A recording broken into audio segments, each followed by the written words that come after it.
Olá, olá, olá. Pois aqui estamos nós de volta, graças a Deus, para mais um episódio do Vida é Podcast. Podcast para aquelas pessoas que curtem, que se deliciam bater um papo sobre a vida, mas que especialmente curtem viver a vida.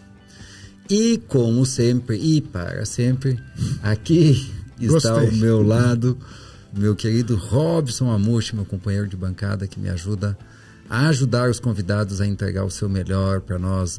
Bom dia, boa tarde, boa noite, Robson. Como é que tá, Índio Velho? Sejam bem-vindos. É um prazer estar aqui mais uma vez. Um grande amigo agora, um bate-papo, conversas profundas. A última foi muito profunda, nos levou ao nosso interior, e que esse papo aqui também possa ser de uma contribuição gigante para toda a nossa audiência. Sejam bem-vindos. Pois hoje não será menos profundo, todavia com uma levada diferente, né? É isso, a vida é. Nós teremos uma conversa sobre as profundidades do mundo financeiro, mas com aquele olhar caloroso, amoroso e que considera o ser humano acima de tudo. É com muita alegria que eu apresento Thiago Godoy. O Thiago Godoy é um educador financeiro, palestrante, é autor e está aqui para conversar conosco sobre a vida. Seja muito bem-vindo, Thiago. Muito obrigado pelo convite. Prazer estar aqui com vocês. Amushi, amigo, você, grande profissional que eu admiro também. E, bom, vamos conversar aqui. Vamos bater papo? Vamos bater papo. Muito bom, muito bom. A gente costuma dizer que aqui não tem muita ordem, a gente não sabe muito bem como começar. Nem como terminar. Muito menos como terminar. Hoje tentei terminar umas 3 vezes hoje. Porque a gente vai gravando alguns no mesmo dia. Hoje gravamos ontem 3, hoje tem mais ainda. Mas vamos lá. Vamos começar falando um pouquinho da tua trajetória, né? Da tua vida, da tua carreira, para situar a quem nos ouve como tu chegou até aqui. Legal. Só para a gente pegar algum fio da meada aí. Boa. Acho que é interessante essa pergunta, porque pensa em carreira, né? Acho que é uma coisa que, para mim, pelo menos, nunca foi linear. Não tinha assim, quando eu me formar, quando eu quero fazer tal coisa, eu quero ir para uma empresa X. Nunca aconteceu assim comigo. Eu fui meio que pegando as oportunidades que foram aparecendo e fui aproveitando. Assim. Eu me formei em administração, mas eu caí na educação. Eu era bom em inglês, tinha facilidade, falava bem inglês, tinha feito intercâmbio. Comecei a ser professor de inglês na época da faculdade, para ganhar meu dinheiro. Gostava de ser professor. E aí, em algum momento, eu pensei assim, ser professor é legal, mas não paga bem. Tem que fazer alguma outra coisa. E aí, cara, eu fui para os Estados Unidos, consegui um emprego pelo Skype na época lá, para fazer captação de recursos em Nova York. Mas era um emprego assim, aleatório. Pelo Skype? Fiz um processo seletivo. Foi selecionado pelo Skype? Entrei em contato com uma agência para tirar o visto, tem todo um processo, né, para você conseguir um visto temporário. E aí tinha algumas opções de empregos. E aí tinha essa que era para fazer fundraising, que eles falam, né? Que eu nem sabia o que era direito na época. A mulher gostou de mim, meu inglês era bom, era professor. Mas então, eu não sei o que tu sabe que é fundraising? Fundraising. Captação de recursos. É basicamente na rua, ficar o dia inteiro na rua, parando as pessoas para que elas virassem padrinhos, madrinhas de um projeto educacional. Olha só a educação. Que de novo. Que conexão com a educação aí, cara. Isso foi em 2007, inverno, Nova York. Assim, menos 10 graus na rua. Tu parava pelo semblante, pelo estilo da pessoa. Acho que esse vai apadrinhar. Não, eu não tinha critério para parar, né? Eu olhava tudo, eu estava desesperado, era frio, e eu pensei, tudo bem, se eu for demitido aqui desse emprego, eu vou trabalhar no restaurante, sei lá, eu tinha um período para trabalhar do meu visto e tudo mais. Mas aí eu não sabia parar as pessoas. Tava frio, eu olhava para a pessoa, queria parar, o cara queria me bater, ameaçou me dar uma porrada. A mulher puxou meu crachá, falou que eu tava harassing ela, que é tipo assediando, né? Tava incomodando ali, porque nos Estados Unidos você não pode parar na frente de uma pessoa. Você tá invadindo o espaço pessoal dela, né? E eu não sabia disso, eu ia mesmo, parava, esticava a mão, oi, tudo bem, bom dia. Queria fazer amizade. Tipo brasileiro, assim. A Nova Iorquina é hostil, né, galera? Só que, cara, assim, resumindo aqui uma história, porque foi o pior emprego na minha primeira semana. Eu achei que eu não ia conseguir, ia ser mandado embora, ou ia apanhar na rua. Mas depois começou a ser, na época, assim, a melhor experiência profissional que eu tinha vivido. Mas eu sou muito curioso. E como tu achou o jeito de parar as pessoas? Então, tinha quem não ia parar de jeito nenhum, né? Que eu sabia que a pessoa estava ali, ela nem olhava para mim quando eu fazia oi. Ela nem olhava para mim, porque ela já sabia o que eu ia fazer, ela não queria parar de jeito nenhum. Já comecei a eliminar essa pessoa. Tinha pessoa que parava por educação, porque ela, tipo, foi com a tua cara, mas ela para ali. Fica com o pé andando, assim, parece que tá saindo já. Dá um sorrisinho e segue. Tinha pessoa à toa na vida que tava ali parada, queria trocar uma ideia. Eu percebi que eu tô 10 minutos conversando. Achei alguém pra trocar uma ideia. E não vai dar em nada. Nada. Não virava pra dentro. E eu tinha que bater meta. O negócio. Até a grana era boa, assim, remunerava bem, mas eu tinha que bater meta, senão eles não se pagam lá, né? Bem comercial o negócio. E tinha pessoa que trocava ideia e não coisava. E tinha gente que realmente se interessava, e aí você tinha que convencer ela. Aí era o que era o negócio ali, o trabalho, cara. E eu, assim, muito doido isso, né? Como é que isso mudou bastante a minha forma de ver o mundo nesse momento, porque tem tanta gente de tanto lugar diferente, e eu comecei a ver assim, cara, o mundo é muito grande, né? Sim. Tem gente que tá... E assim, aí no dia que eu parei, uma senhora negra, morava no Brooklyn, que tinha 5 filhos biológicos, acredito eu, e ela já apoiava, e ela nitidamente, ela falou que era pobre, falou que passava dificuldade, mas ela apoiava várias crianças, e ela apoiou essa criança lá. Meu Deus. Esse projeto educacional, dava uma bolsa de estudo, era $22 por mês na época. Mas $22 é dinheiro, ainda mais que ela era mais de baixa renda. E é isso, assim, a pessoa, ela vai ser... Não é você que vai convencer exatamente. Ela tá afim já, ela já tá nesse propósito. Já tem uma queda, né? Aí eu comecei a olhar a pessoa que olhava pra mim. Olhava pra mim, eu já sabia parar. Comecei a aprender. Isso foi em uma semana. No frio, no desespero, né? A gente dá um jeito. Eu conseguia parar, conseguia falar com as pessoas, conseguia bater minhas metas lá e fui progredindo. Até foi legal. Não foi mandado embora. Eles queriam que eu ficasse lá. O meu visto venceu. Comecei a liderar as equipes. Começou fazendo isso, ficou até o final do visto fazendo a mesma coisa. Fazendo a mesma coisa. Cara, que experiência, maluco. Rua, cara, abordando pessoas desconhecidas. Isso dá um desenvolvimento absurdo, cara. Foi bem legal, porque é isso, assim. Teve várias histórias, assim, mas teve um dia, e era muita pressão, né? Porque você tinha, no dia que você fazia 4, amanhã você vai fazer 5, né? 5 sponsors, né? Eu sei que eu não tinha conseguido esse número 5 até então. Já estava lá mais de um mês. Mas eu conseguia 3, 4, que é o... 3, é bom. 4. É bom. Você se mantém e ainda tem o seu bônusinho lá. Mas o 5 é difícil. É o número mais difícil de conseguir mesmo. E eu sei que eu estava lá o dia inteiro naquele frio, cara. Tinha conseguido 4, já tinha um tempo. E não consegui o 5º. O pessoal queria ir embora já, né? A gente embora. Juro por Deus, parou um cara. Olhou, começou a conversar comigo e olhou assim, cara, eu gostei do seu karma. Eu vou... apoiar o projeto por você. Eu falei, cara, que doideira, né? E eu pedindo a Deus aqui para conseguir o 5º. O cara olhou para mim, não é nem pelo projeto, ele achou legal o projeto, mas ele falou assim, eu gostei do seu karma. Eu tava ali, acho que tão, né, focado naquela energia. E aí, conheci muita gente interessante, cara, do mundo inteiro. Bom, aí, né, mudando de experiência, aí eu meio que voltei pro Brasil. E ninguém fazia isso aqui no Brasil. Captação de recursos. Quer dizer, ninguém fazia. Tinha pouca gente que fazia isso em educação e tal. Aí comecei a fazer isso para projetos educacionais. Fui para o Rio, trabalhei com um projeto grande de ensino de tecnologia lá, chama Recode. Ensina tecnologia para jovens, 16 países. E aí, cara, eu ganhei um prêmio de captação de recursos em 2012, se eu não me engano. Eu tive uma visibilidade na época nesse meio, e uma pessoa que estava montando aqui em São Paulo a Associação de Educação Financeira do Brasil me convidou para um processo seletivo. Ela precisava de alguém para tocar projeto e para trazer investimento. E é um projeto da Estratégia Nacional de Educação Financeira. Eu nem sabia o que era educação financeira nessa época. Perguntasse, eu ia falar, nossa, daí não dá certo, né? Bom, aí eu vim para São Paulo, quer dizer, aí eu participei do processo seletivo, passei. E entrei nesse mundo aí da educação financeira. E aí, assim, foi muito doido, porque projeto grande com o governo, com o Banco Central, com a CVM, com o Ministério da Educação, Ministério da Cidadania.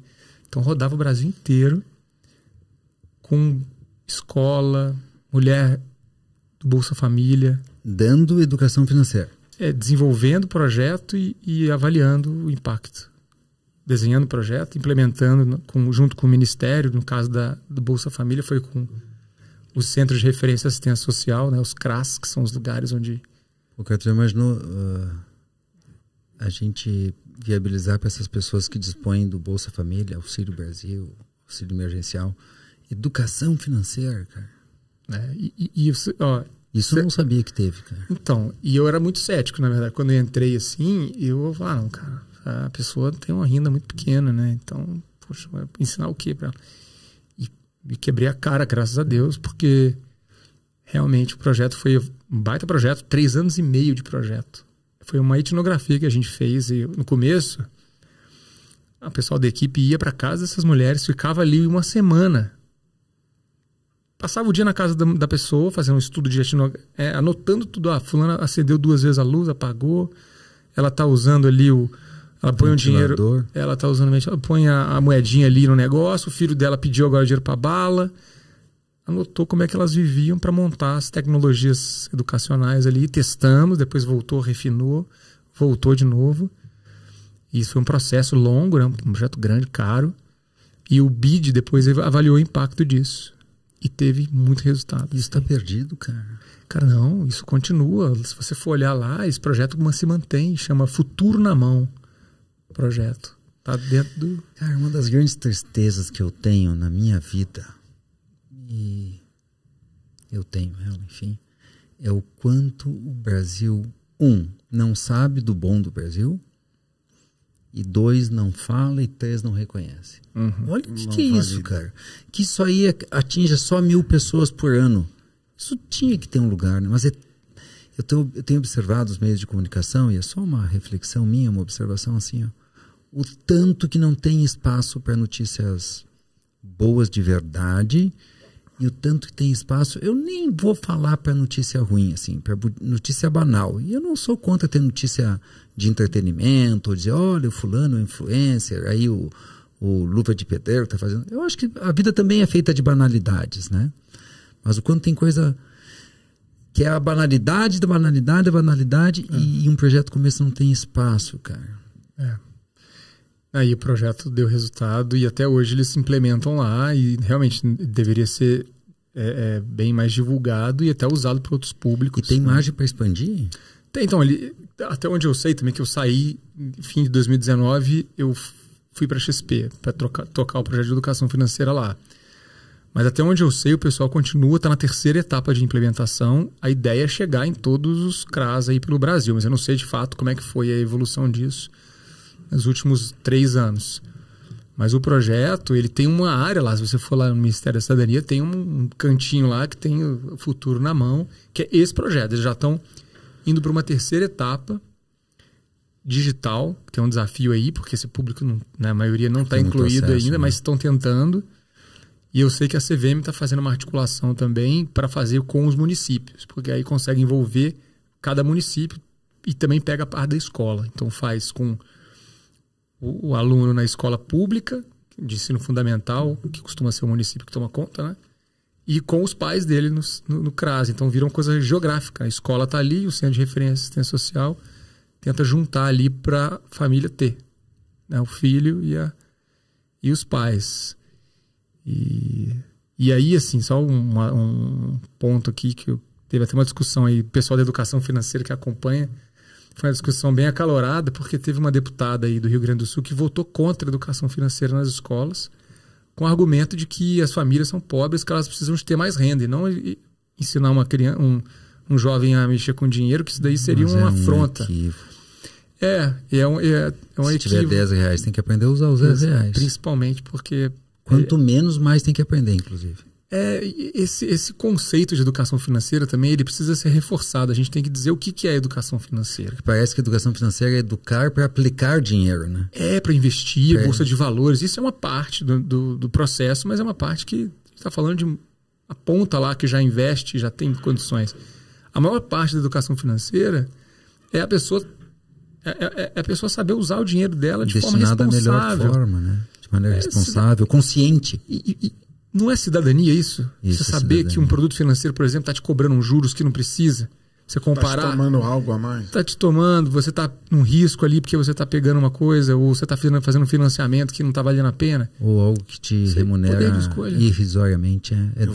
Dá poder de escolha para a pessoa. E, assim, né? No Brasil a gente vive aí coisas que são absurdas. Você vai para a Europa e vê lá o que acontece, o pessoal não acredita que aqui a gente tem um spread bancário que a gente tem. Né? O spread é a diferença ali que o banco ganha, né, Eu vi essa semana na televisão uma pessoa que estava com uma dívida de R$600, ela foi num banco pedir empréstimo para pagar, saiu devendo R$4.000. E ela aceitou isso. Porque não teve educação financeira. É isso que eu estou querendo dizer. Tiago, e eu entendi que tu começou com captação de recursos, depois foi para projetos e verificar o quanto que os projetos davam resultado. Em que momento isso foi meio misturado que tu começou a entender as boas práticas de gestão financeira? Tu começou a fazer curso? Como é que tu começou a te interessar pela parte mais estreita, mais específica, eu diria? Sim. Quando entrei nesse projeto da Estratégia Nacional, eu estava muito na parte de gestão e construção de projeto, a fazer articulação também, fazer essa parte de mobilização, né, de relacionamentos ali para investidores, para apoiadores.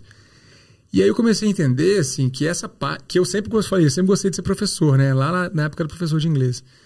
Que essa parte de você levar o conhecimento para a pessoa me dava muita satisfação. Eu comecei a fazer algumas palestras para a escola, por exemplo. Ia lá no Tocantins, então, para quem não sabe, Tocantins é o estado que tem mais implementação de educação financeira no Brasil. Tocantins. Né? E eu comecei a ir fazer eventos lá, porque a gente fazia, né, a semana de educação financeira todo ano. Comecei a fazer palestra para jovem, palestra para adulto.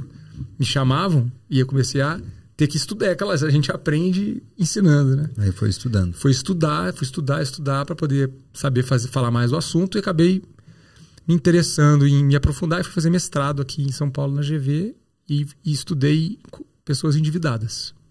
Endividamento virou meu interesse na época, porque é o desequilíbrio, né? É onde você vê a dor. É o pico do desequilíbrio, né? E gente de tudo quanto é faixa de renda, endividado. E aí todas as consequências... Você veio para a XP depois do mestrado ou antes? Depois do mestrado. Em janeiro de 2020 eu entrei na XP. E hoje na XP, o que tu faz para que as pessoas compreendam o alcance do teu trabalho lá dentro? Onde que isso impacta? Legal. Esses últimos quase 3 anos aí, eu fiz bastante coisa. A gente começou com um projeto lá em 20, chamado Xpeed, que é uma plataforma online de educação financeira. E nessa época, então, eu fiz vários cursos, gravei como professor também, né? Eles queriam que tivesse um especialista ali falando do assunto. Eu comecei a virar especialista gravando cursos. Então, tem hoje vários cursos meus, né, que hoje chama XP Educação, porque acabou migrando, mudando o nome de Xpeed.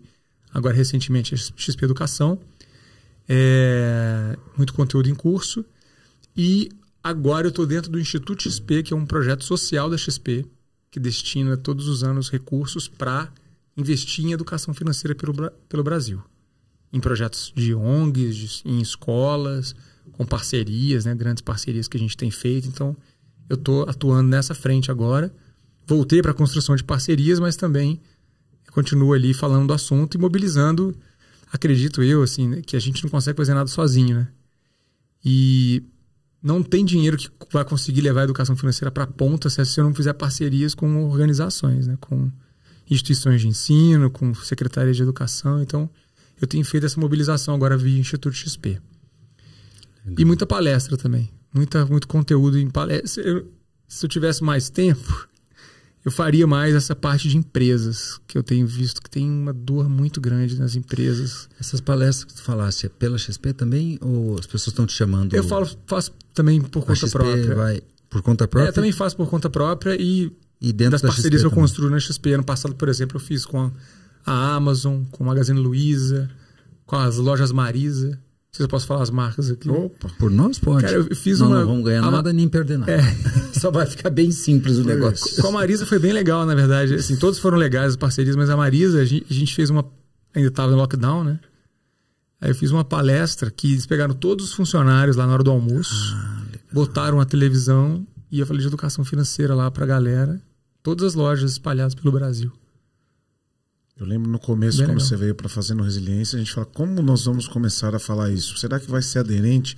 E aí o público do Resiliência é um oceano, né? Tem todas as classes. E foi muito bem, né? Não, e aproveitando aqui para fazer um elogio aqui ao Amush, porque ele me convidou pra gente fazer live no Resiliência. E aí, cara, tudo bem, já fiz palestra pra caramba, o conteúdo não acho que não é um problema. Mas quando ele falou live sozinho, eu falei, cara, não vou conseguir fazer uma live 1 hora sozinho, não vai ficar estranho isso. Mas sabe quando você fala o sim? Eu falei, vou ter que correr. E ele me estimulou e eu comecei a fazer e, sabe, quando começa a desenvolver e você fala, olha, realmente dá pra fazer, dá pra você falar, que tá dentro de você, público, né? Tá dentro de você. Só permitir vir. E aí, cara, eu comecei a descobrir esse caminho, né, com essas lives no Resiliência, pelo público do Resiliência, que eu me conecto muito, porque é justamente a parte que eu acredito, que eu ensinar para alguém mexer na bolsa de valores, ou aplicar num título público, num CDB, num título privado, é legal, é bacana, é importante você entender até para a sua vida financeira. Mas o que Vamos chamar da parte mais técnica. Essa parte mais técnica... A parte mais técnica é importante. É essencial. Mas se você não desenvolve a parte anterior a ela, não adianta nada. E aí eu tenho visto muito isso. Mais de 1 ano e meio já. Resiliência. Então, falando dessa parte emocional. Isso. Então, fala para nós e para quem nos assiste um pouquinho deste impacto emocional que repercute no modo como as pessoas lidam com o dinheiro. Perfeito. Problema financeiro, em grande parte das vezes, não é o número de dinheiro que a pessoa tem. É claro que a pessoa de baixíssima renda vai ter dificuldade. Mas a partir de um certo nível ali, é como ela posiciona o dinheiro na vida dela. Quando você vê uma pessoa endividada por consumo, gastou a mais no cartão de crédito, ela está olhando para necessidade de aprovação, aceitação, dificuldade em encarar a rejeição. O que ela está querendo mostrar para alguém, né, quando ela está gastando mais do que ela pode? Por que o padrão de vida de uma pessoa está desalinhado à renda dela? Várias razões, várias questões. Alguma coisa tem aí. Pressão dos pais, por sucesso. Já vi de tudo, né? Ó, vou contar aqui uma mentoria que eu fiz uma vez com uma pessoa, médico, alta renda, altíssima renda, endividado. Pai, empresário bem-sucedido, botava sempre muita pressão, nunca estava bom. O cara tinha uma renda que ele podia viver confortavelmente, ele tinha comprado um carro completamente desnecessário. XY. Como estava gastando, ia para lavanderia, botava as camisas na lavanderia, pagava R$3.000 de lavanderia por mês. Não, eu estou falando de... Então, vários detalhes. Quando você vai investigar, fazer o raio-x financeiro da pessoa, ela está ali num padrão que aí ela vai entender qual que é a origem daquilo. E aí a esposa dele veio falar outro dia. E aí eu entendi que era isso. O pai nunca aprova o que ele faz. Ele sempre quer mostrar que ele está melhor do que ele está, porque nunca foi aprovado. Então a origem é muito mais emocional, é muito mais profunda do que tenho renda e sei usar o dinheiro ou não. Está querendo mostrar alguma coisa para alguém. E quando a pessoa percebe isso, duas coisas, né? A origem, essa coisa mais profunda, é mais difícil, até porque eu não sou... não faço terapia com a pessoa nessa coisa mais profunda. Convida ela a olhar para o que está. Mas convida, exato. E aí quando ela olha, só o raio-x, o diagnóstico da vida financeira dela, ela toma um susto. Fala, não acredito que eu tô... Normalmente a pessoa não levanta e fala assim, quanto que é o seu mercado? Uns 1.500. Aí você tá bom, então levanta o extrato e traz para mim. Não vai ver lá. 2.600, R$3.000. Tem uma distorção cognitiva. Ela distorce a realidade dela. Ela não sabe para onde está indo o dinheiro. Tem um nome quando ela contas mentais. Em economia comportamental, Isso é clássico. Conta mental que atrapalha toda a pessoa, não pode ser mental. Não.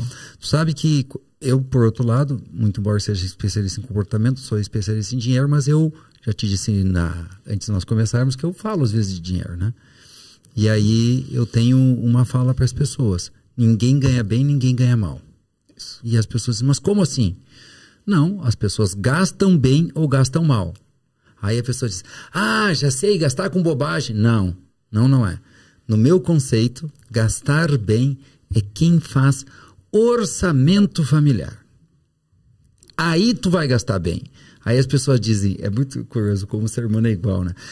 Não, mas eu anoto tudo que eu gasto. Não. Já ajuda tu a anotar tudo que tu gasta. Descrever, escrever, decidir, planejar antes onde e como tu vai gastar. Aí sempre tu vai gastar bem, porque foi uma escolha.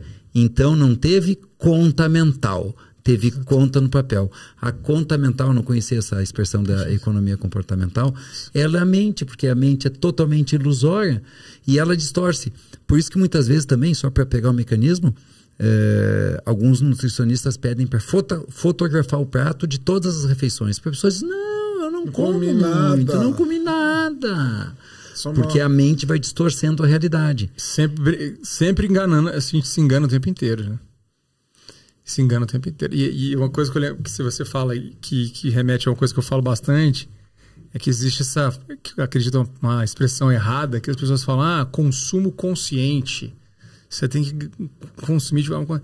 Ninguém acorda sonâmbulo de noite, vai no shopping, compra um negócio. Eu comprei inconscientemente. Toda compra é consciente. O ponto é quanto inteligente ela é. E nessa linha de que você se planejou para isso. Você vai, tá na promoção, parcela em 12 vezes. Quando falo, comprei porque estava na promoção, eu digo também, vou comprar uma Ferrari na promoção. Aqui é uma história que eu vi que estava gastando um orçamento muito maior do que...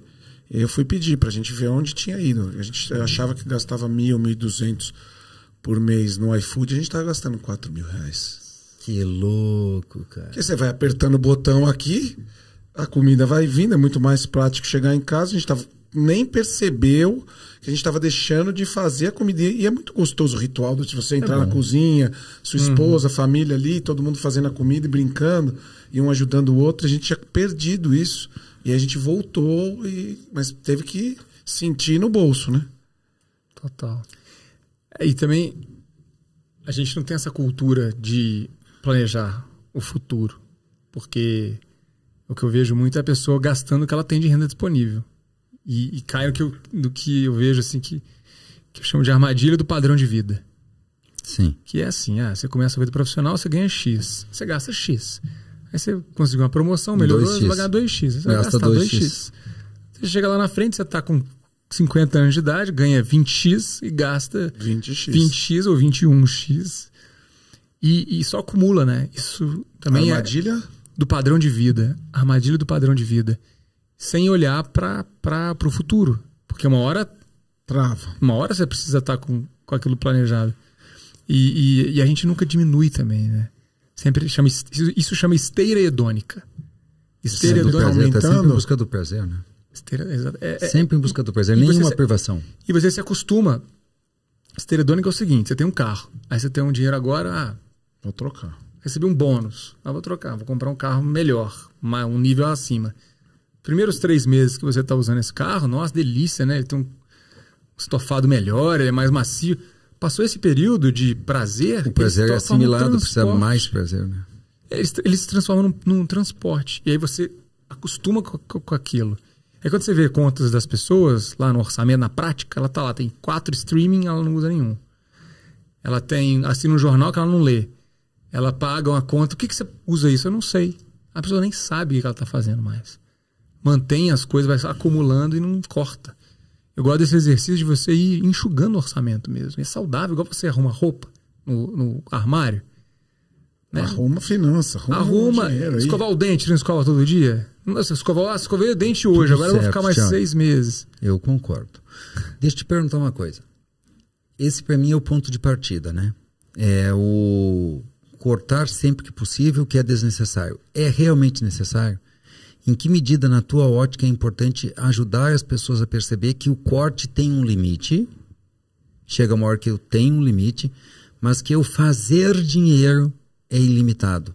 É parte da educação financeira perguntar para a pessoa, depois de aonde nós podemos planejar melhor, gastar menos, também aonde nós podemos fazer mais dinheiro, é parte da educação financeira? Sem dúvida, sem dúvida. E aí tem uma questão que eu tenho estimulado muitas pessoas que estão no CLT, né? Que veem a vida muito ali no quadrado da renda. A renda é essa, pode aumentar se eu subir na carreira corporativa, né?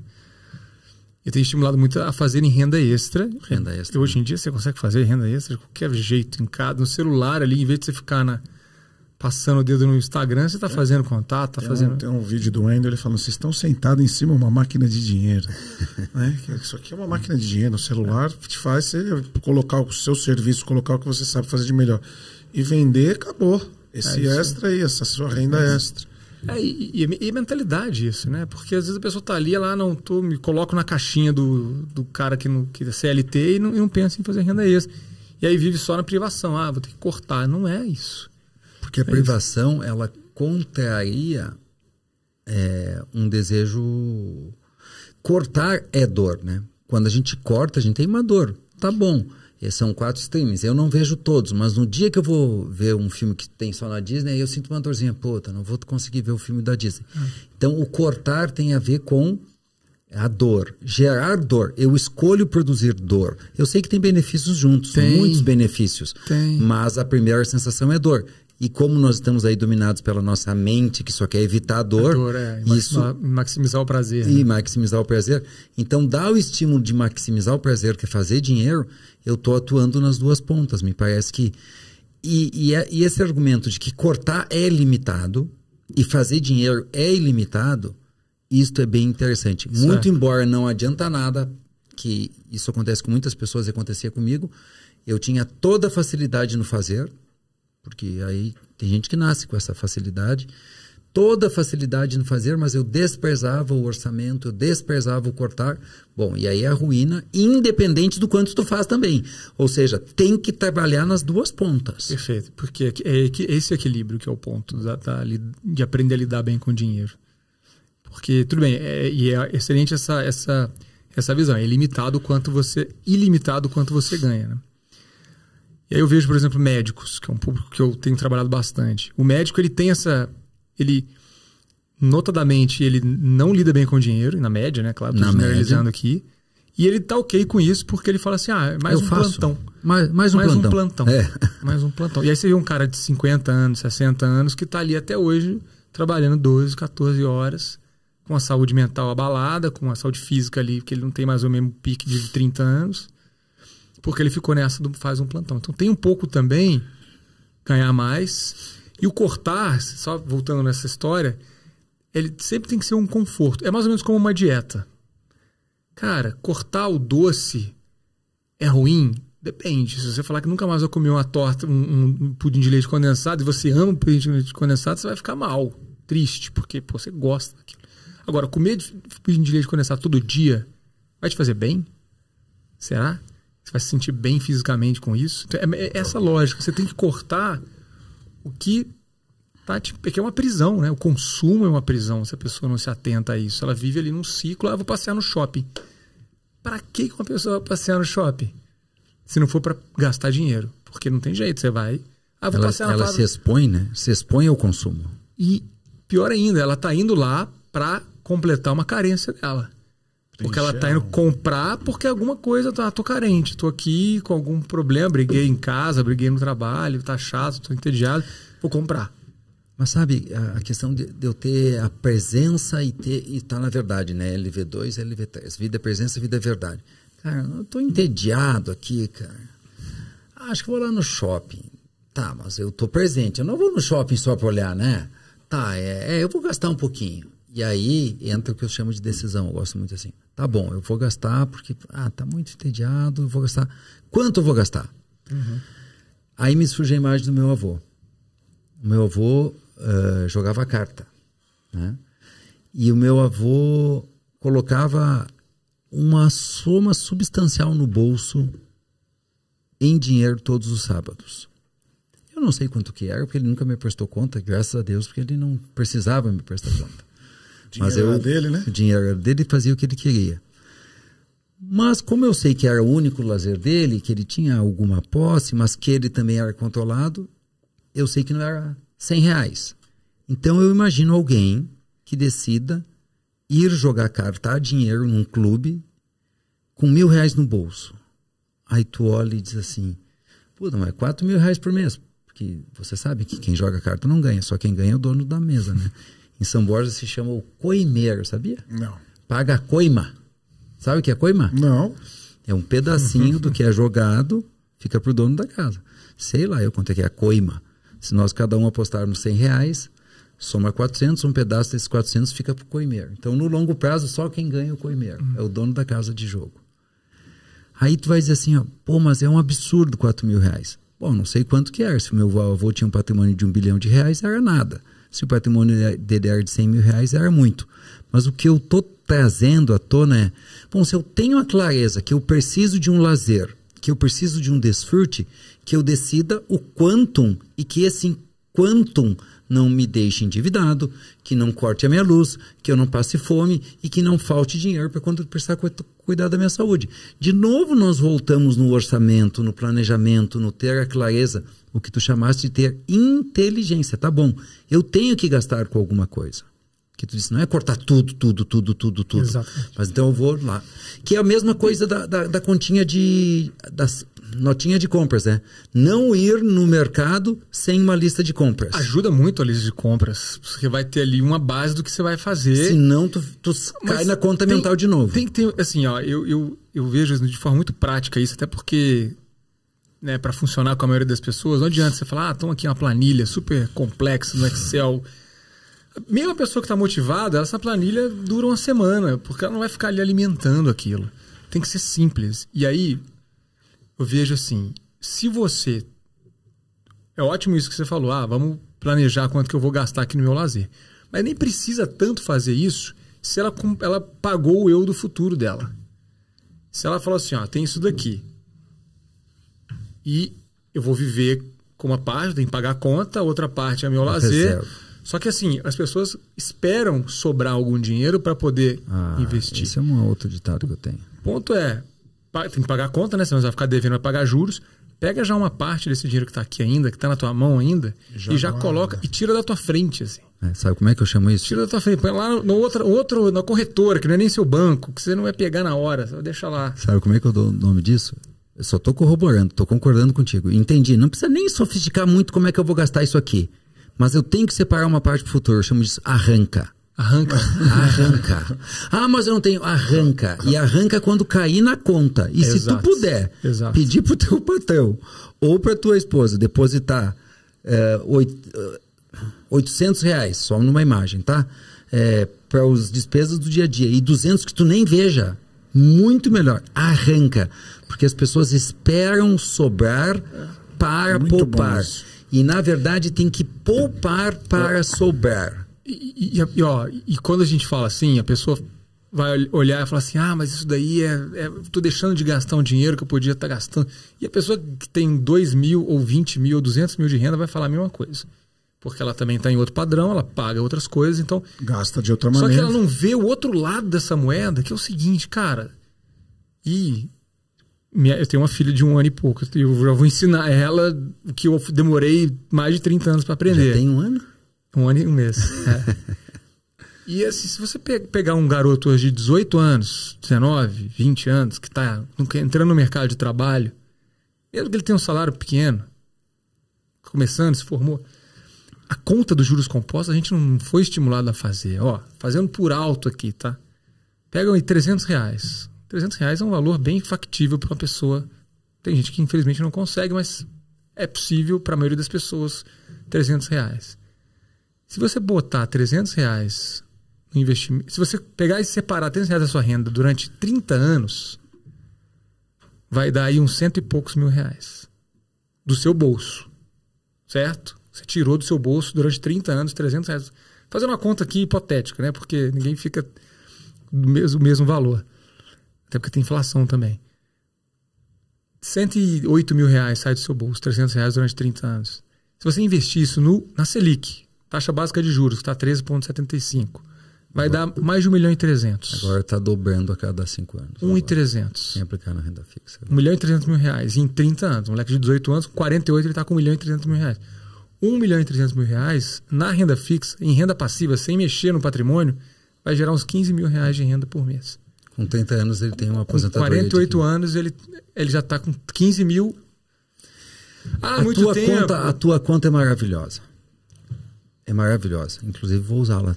Me autoriza? Claro. Muito obrigado.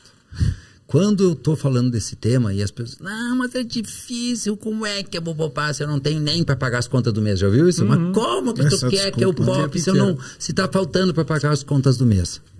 Aí eu pergunto para as pessoas assim... A plateia, né? Levanta a mão quem tem mais de 12 mil reais guardado. Cara, claro que depende de onde eu estiver. E onde eu estou, aí eu pego mais ou menos um extrato, da classe C, B e A, tá? Que está nos meus treinamentos. C, B e A, porque menos nem vai a treinamento. Não no padrão que a gente trabalha de investimento e qualidade, né? Cara, muito pouca gente, Robson. Tem 12 mil. Muito pouca gente tem 12 mil. E as pessoas perguntam por quê? Cara, porque isto seria 100 reais por mês. Por 10 anos. Sem correção monetária. Sem investir. Debaixo do colchão. 100 reais por mês. Quando tu diz isso para as pessoas, porque o teu exemplo é maravilhoso para entender que tem aposentadoria de 15 mil reais por mês com 300 mensais. Exato. Mas quando tu diz que a pessoa, nesse momento, ela tem 0 na conta dela e que se ela tivesse 100 reais por mês, ela tinha 12 mil, e aí eu peço, e agora tu respira fundo e imagina que tu tem 12 mil reais guardado agora. 15, vai lá, 15. Como tu te sentiria de ter 15 mil reais guardado? E aí a pessoa diz, 100 reais eu podia. 100 reais eu podia ter guardado. E isso que a gente chama de reserva de emergência. Colchão, como é que você chama? Colchão de segurança. Colchão de segurança. Colchão de segurança, reserva da paz. Já tem uns nomes aí. Porque isso dá uma... Marcelo, e a reserva da paz é o dinheiro para esquecer. Dinheiro para esquecer. Isso traz um conforto para a pessoa. Dela saber que se der algum problema, ela não precisa de desfazer do carro. Não precisa de morar de favor na casa da mãe. Como você fala, Tiki, que você se sente segura, você tem até 3 anos? 6 meses já é um bom número. 6 meses. Seu custo de vida. Ótimo. Explica isso aí pra gente. Só tem que fazer o cálculo de quanto custa a sua vida, não quanto que é a sua renda. Sua vida custa no padrão baixo, no padrão de que você pode abrir mão. É claro que, vou botar aqui o restaurante que eu vou... Não. Pega ali se o bicho pegar, o aluguel, qual é o mínimo que tu vive? Exatamente. Se o bicho pegar, qual é o mínimo que tu vive e multiplica por 6. Então, 3 mil eu preciso. Isso tem que ter guardado. Então você tem que ter 18 mil guardado. Deixa eu entrar um pouquinho na área comportamental, porque eu adoro esse tema e é por isso que eu falo do dinheiro. Nós somos um poço infinito de medo. Medo? De medo. Sim. Nós somos um poço infinito de medo. E o nosso medo mais primitivo, mais profundo e mais avassalador é o medo em torno da sobrevivência. E a simples possibilidade de faltar dinheiro para a sobrevivência, ela está o tempo inteiro presente em nós e nos tira do eixo, nos intranquiliza, tira a paz, nos estressa, nos angustia e nós nem mesmo sabemos que é isso que está nos angustiando, nos estressando, nos deixando irritadiços, violentos e agressivos com as pessoas que nós mais amamos. Do que eu estou falando? Se eu sou um poço infinito de medo, se eu já vou ter que lidar com medos que eu não posso evitar, oferecer um produto se eu sou balconista da loja, dizer não para as pessoas se eu sou um líder, fazer live se eu não é algo fácil para mim. Enfim, se a vida já... Medo que o meu filho vá para a escola e seja assaltado, se eu já tenho que lidar com medos sobre os quais eu não tenho nenhum controle, se o mundo já é um ambiente muito amedrontador, e se eu tenho em mim muito medo, eu tenho que dar algum jeito de acalmar o meu medo. Eu tenho que dar algum jeito de tornar o meu ambiente no qual eu vivo um tanto menos inóspito, um tanto menos selvagem, um tanto menos agressivo. Eu não preciso dar conta de todos os medos da face da terra. Eu posso aplacar, abrandar alguns medos. E um deles é o medo ao entorno da sobrevivência, que é o mais primitivo, é o mais animal, ele vem lá do fundo, é o cérebro reptiliano, para quem gosta da teoria. E eu nem estou me dando em conta. Então, quando termina o mês, olha que coisa mais linda, e eu gasto todo o meu dinheiro, e eu tenho o risco de ser demitido, porque as pessoas querem trabalhar de carteira assinada, mas elas esquecem que elas não têm garantia nenhuma que elas vão estar empregadas o mês que vem, nem se forem incompetentes. Porque pode ter um chefe mal intencionado, pode ter uma fofoca de um amigo, de um colega, e a empresa, ele pode ser muito competente, mas a empresa pode ir mal. Então, quando termina o mês e acabou o meu dinheiro, e o que é pior, quando termina o mês, ou melhor, quando é dia 22 e acabou o meu dinheiro, desencadeia o medo primitivo em torno da sobrevivência. Eu não durmo, eu fico ansioso. E olha só que louco, eu termino comendo mais. E olha só que mais louco, eu termino consumindo mais. Eu termino bebendo mais. Eu termino produzindo menos no trabalho. Ou seja, uma série de efeitos nefastos em cadeia, porque eu não tenho o colchão de segurança, eu não tenho o dinheiro da paz, eu não tenho o dinheiro para esquecer. Então não é por nada que o Tiago recomenda o dinheiro da paz e eu recomendo o dinheiro para esquecer. É porque ele acalma o nosso medo mais primitivo. E aí sobra em nós energia para lidar com os medos mais prementes. Exato. Os medos reais da vida. Porque esse medo em torno da sobrevivência, nesse nível, ele é meio fictício, porque é difícil morrer de fome. É difícil, isso não é tão real. Mas ele nos toma. Não, e perfeito. E que você trouxe, e eu complementaria ainda, que eu vejo muito acontecer, é a pessoa que está ali no emprego que ela odeia, com a situação que ela detesta, vivendo infeliz, pressionada por um chefe abusivo, por uma situação horrível, e ela não abandona aquele emprego porque ela não tem um real guardado. Tem um medo de dar o passo para tirar da onde? Exato. Se ela tivesse um dinheiro guardado, talvez ela tivesse coragem. No Resiliência Humana, as 3 maiores dores. A primeira, relações. Relações em geral, sim. Mas a maioria é relacionamento entre de casal. Segundo, traumas. Alguma dor muito grande que aquela pessoa não suporta. E o terceiro, o que é? A dor da financeiro. A dor da escassez. Eu não consigo produzir, eu não sou bom nada, eu não consigo mudar, eu tenho um emprego, não sou feliz. E vem essa dor aí. Em torno disso. Tem um estudo, você que gosta também, tem um estudo com alguns, né? Vou citar um estudo que mostra como que a escassez, eles comprovaram que ela diminui o seu QI. Momentaneamente. Saiu até Harvard agora. Fizeram com agricultores no Sudeste Asiático a seguinte experiência. Fizeram um teste de QI com eles antes e depois da colheita. Antes da colheita, eles com pouco dinheiro, quase nenhum problema. Depois da colheita, depois que eles vendiam e ficavam ricos, né, com o dinheiro ali suficiente. O QI deles aumenta quando eles estão com dinheiro. Os testes eles são muito melhores no teste quando estão com dinheiro. Porque a preocupação... Exato, a preocupação em ter... Vender, vai dar certo, vou conseguir colher. Tá tomado de medo, aí fica burro, fica mais animal. Túnel da escassez. Fica menos humano, vou assim chamar.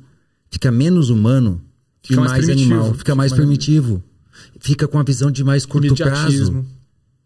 Que louco. Não consegue pensar na frente, não consegue ver nada. É a pirâmide de Maslow, né? Me manda esse estudo? Mando, claro.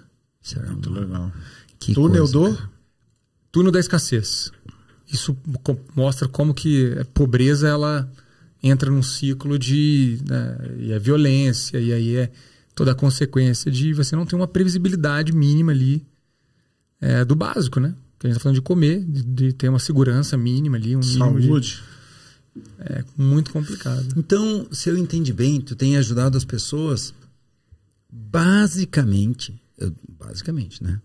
Quando tu quer ajudar de maneira mais simples e direta, tu simplifica ao máximo, não faz orçamentos muito sofisticados, muito elaborados, tu garante que a pessoa vá separar um dinheiro. E quando eu digo garante, tenta mostrar para a pessoa o que vai acontecer, meios e formas, porque em fazendo isso resolve a parte mais substancial do problema. E assim, eu trabalho um pouco com a visão da oportunidade e o medo também. Porque quando você enxerga que dá para você conseguir uma liberdade financeira com R$300, R$500 por mês, e a pessoa às vezes tem uma renda muito maior do que isso, e ela não fez esse trabalho, ela enxerga a oportunidade. Mas só isso muitas vezes não garante que ela vai mudar de comportamento. Aí você começa a vir com a parte de cara. E aí, realmente, e é triste esse dado, mas as pessoas hoje se aposentam, em média, com uma renda 5 vezes menor do que quando elas estavam em idade produtiva. No Brasil, só 2 em cada 10 pessoas se prepara para a aposentadoria. 2 em 10. 21%, para ser mais exato. 21% das pessoas que se preparam para a aposentadoria. E aí, quando você pergunta, isso é uma pesquisa da Ambima, chama Raio-X do Investidor. Quando você pergunta para ela, a expectativa das pessoas, a maioria das pessoas, é se aposentar melhor do que agora, quando estão.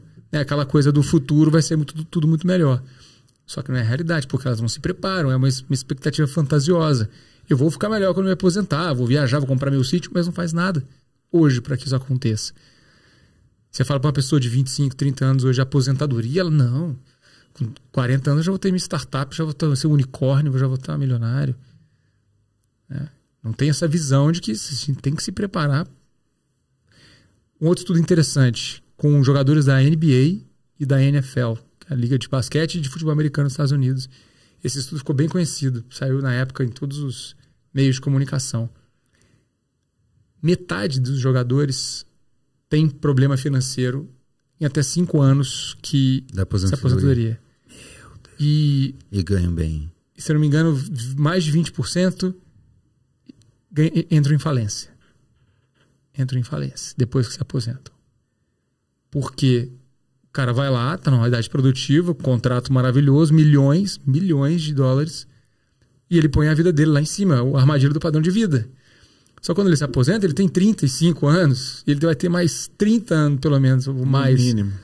E ele não fez nada, nenhum trabalho para poder fazer uma gestão financeira para que ele viva de investimento, de renda, que ele tenha uma renda contínua daquilo. Muitos vão à falência. Alguns vão trabalhar como técnico, alguns vão empreender e tudo, mas muitos ficam presos naquela vida anterior e se atrapalham. Eu gosto desse estudo porque ele fala de gente com muito dinheiro, né? Não está no volume. Esse casal de médicos que eu estou falando aqui, eles têm uma renda de quase 100 mil reais por mês, não tem R$1 investido. Você falou dos 12 mil, não tem R$1 investido. Tem uma parcela de um cara de um financiamento do imobiliário, tem um carrão, e se amanhã acontecer alguma coisa, tem que vender o carro ou vender a casa, porque não tem R$1 investido. Então é uma coisa cultural forte que a gente vive, que precisa trazer essa oportunidade, mas também mostrar que se você não se prepara, você vai estar realmente na beirada do precipício, né? Acontece alguma coisa, é uma tragédia. E aí, o endividado, né, que foi um foco de estudo que eu tive durante um tempo, o endividado ele tem uma queda na saúde mental absurda, ele vive de ansiedade financeira, que hoje no Brasil a gente tem quase 80% da população com algum sintoma de ansiedade financeira, uma pesquisa que a gente fez na XP em 2020. O endividado ele pode entrar em fobia financeira, que é um conceito interessante também. Não gosta de lidar com dinheiro. Aí piora. Ele nem olha. Prefere nem saber. Nem sabe. Você pergunta, ele não sabe quanto que ele está devendo, não sabe nem quanto que tem na conta. Vive em negação. Fobia mesmo. Vive em negação. E aí tem problema de saúde mental, não consegue dormir. A PwC estuda todos os anos isso, a consultoria PwC, no ambiente de trabalho, chama, inclusive a pesquisa sobre a saúde financeira de colaboradores nas empresas do mundo inteiro. Hoje, um colaborador endividado perde pelo menos 3 horas por semana tentando sanar o seu problema financeiro. Então, isso é uma queda de produtividade dele como profissional, que pode perder o emprego, das empresas que estão com funcionários endividados, estão dizendo assim, isso não é problema meu. É sim, porque você está perdendo produtividade. Esse cara não vai dormir, ele acha que ele vai ganha ficar mal, irritado, acha que ele ganha mal. se sente explorado pela empresa. Se sente explorado, aumenta o turnover, o cara procura lá fora, começa a querer sair. Começam a boicotar a empresa de raiva, porque projeta na empresa a causa da sua amargura financeira. Exatamente. Há problemas de relacionamento de casal. Maior causa de divórcio financeira. Até perdeu a voz. Deixa eu ter a voz. Financeira. A maior causa de divórcio é o mundo inteiro. O caos financeiro. E o problema é a falta de comunicação dos casais. Já. Não é que o cara um tem mais dinheiro que o outro, é a falta de clareza. Às vezes tem dinheiro ali, mas não sabem se comunicar. E aí um dos dois controla mais que o outro não se envolve, e aí não toma decisão e começa a vir aquela frustração porque não está incluído, não compartilha os sonhos, os planos. Maior causa de problema financeiro. Tem um estudo que correlaciona, tem muita coisa, né? É muito estudo legal, com dados impressionantes. Tem um estudo que mostra a relação da obesidade ao endividamento. Você falou de comer, é real. Aumenta a obesidade e saúde física também. Não, eu fico te ouvindo e vendo assim, ó, o cara não cuida do dinheiro dele, aí ele fica ansioso, aí ele come. Para comer, ele gasta mais. Aí ele gasta mais, ele aumenta o buraco, aí ele segue comendo, só que daí ele também já está preocupado no trabalho com as contas. Então ele já não produz bem. E se ele tem uma renda variável, ele produz menos, gasta mais porque come mais. Cara, é uma bola de neve. Por isso que nós falávamos antes, eu gostaria de trazer isso assim. Eu costumo trabalhar que nós vivemos no mundo interno e no mundo externo, né? O mundo interno é o mundo da alma, é o mundo das emoções. E o mundo externo é o mundo do comportamento e da mentalidade. Mentalidade também é mundo externo. Agora vamos lá. Muitas das causas que nos levam a não cuidar do nosso dinheiro, como eu digo para alguns clientes, quem é que se dá mal com dinheiro? E uns quantos levantam a mão, né? Uns não se dão bem porque não ganham, uns ganham e não guardam, uns dilapidam, enfim. Quem é que se dá mal com o dinheiro? Então, aquela pessoa que se dá mal com o dinheiro, ela tem motivações emocionais, espirituais para se dar mal com o dinheiro? Tem. Se ela cuidar disso, e aí vamos lá, terapia, imersões, mentorias, etc, etc, ela vai cuidar melhor do dinheiro dela. Mas, por outro lado, também é possível que se ela cuidar melhor do dinheiro dela, se ela ouvir um bom mentor financeiro, se ela ler um bom livro de educação financeira, se ela fizer algum treinamento de educação financeira, e mesmo não curando, vamos lá, as feridas da alma, ela começar a cuidar do seu dinheiro ali, na dedicação, na mentalidade, na força, no ego, isso vai acalmar o coraçãozinho dela. Então, eu acho que nós devemos cada vez mais falar de educação financeira, porque não é só para cuidar do dinheiro, isso cuida da pessoa. Autocuidado. Eu tenho uma palavra que me surgiu assim, porque aconteceu isso comigo, tá? Eu já disse aqui, eu não sabia, mas hoje me dou conta que eu sempre tive facilidade para fazer dinheiro. Em dado momento eu comecei a tomar consciência que ele não ficava. E eu comecei a observar, cara. Eu olhei para a minha trajetória. E eu vou resumi-la aqui para vocês verem. Com 14 anos, cara, meu pai e minha mãe me colocaram num ônibus para eu estudar numa escola técnica agrícola. Eu tinha 14 anos. O dia que eu vi o meu filho com 14 anos, Robson Ramushi, eu disse, foi assim que eu fui? Com essa idade assim, que eu entrei num ônibus, cheguei em Porto Alegre, perguntei para onde que vai para Viamão, e me mandaram caminhar 2.000 metros às 6 da manhã, com uma mochila pesada nas costas, e eu morrendo de medo de andar na cidade grande sozinho. Eu saí com 14 anos de casa, fui morar numa escola técnica, 500 hectares, eu ficava os fins de semana, muitos e muitos, com mais de 400 alunos, nós ficávamos em 20, 30, 10 na escola. Tudo isso eu estava fazendo para quê mesmo? Porque um dia eu queria cuidar de mim. Um dia eu queria ganhar dinheiro, eu queria ter minha profissão. Aí eu faço 2 faculdades, 1 pós-graduação. E sou gerente de banco, cara. Com 23 anos de idade. 23, cara. Quando eu vi o meu filho com 23, eu pensei, eu tinha um curso técnico, 2 faculdades, uma pós-graduação, já era gerente de banco e já era independente economicamente. Dando um salto, em 2000, eu fazia treinamentos para a Petrobras, que 2 dias, você já me ouviu falar disso, Robson? 2 dias eu cobrava R$12.000. Mas é em 2000, Thiago. 2000 e 2000, aí uns 40 conto pra cima hoje, 50. Cara, era 2 mil,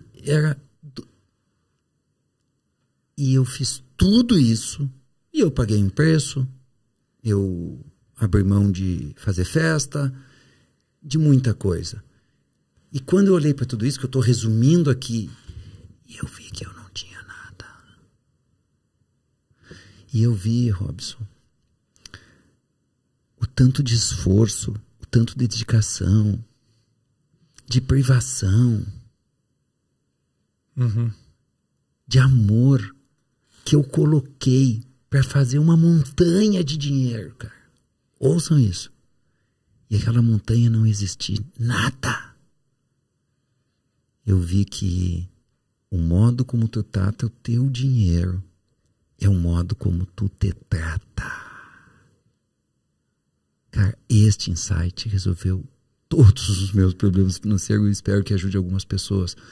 Porque eu vi que eu me maltratava quando eu maltratava do meu dinheiro.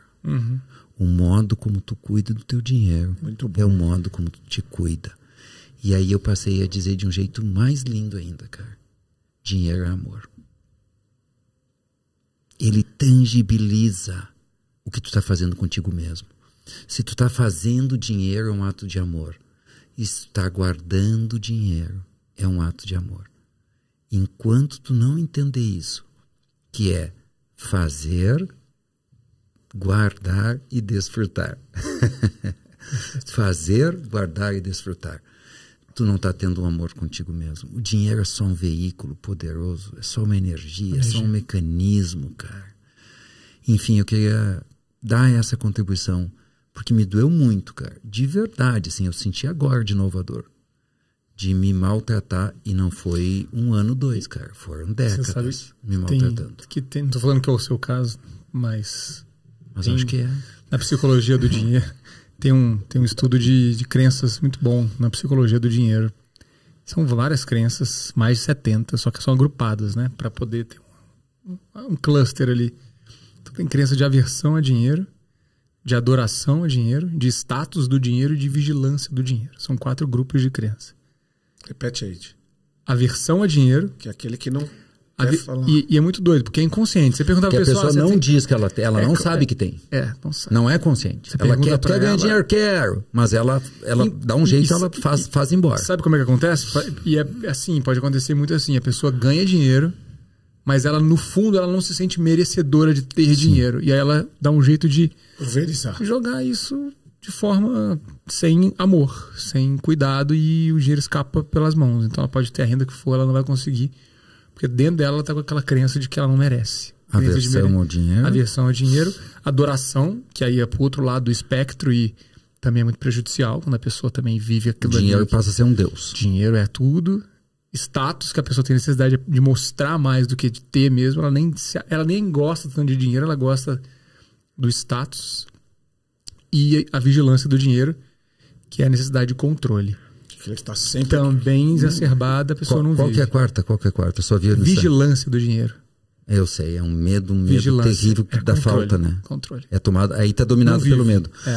O meu era aversão ao dinheiro. No fundo O meu era isso, porque eu achava que meus avós, bisavós e meus pais mereciam ter ganho mais dinheiro do que ganharam. Eu também achava os ricos más pessoas, e depois um dia eu me dei conta que eu conhecia muita gente rica e só gente rica é legal, e que os ricos que eu achava más pessoas eram uma entidade. É verdade, era uma imagem. Eram os ricos das novelas e os ricos dos filmes, das séries, porque os ricos que eu tive colega na escola, cara, pais muito ricos, no meu caso fazendeiros muito ricos, pessoas absolutamente boas, normais, não é o estereótipo do rico. Então o meu era aversão ao dinheiro. E por isso ele vazava.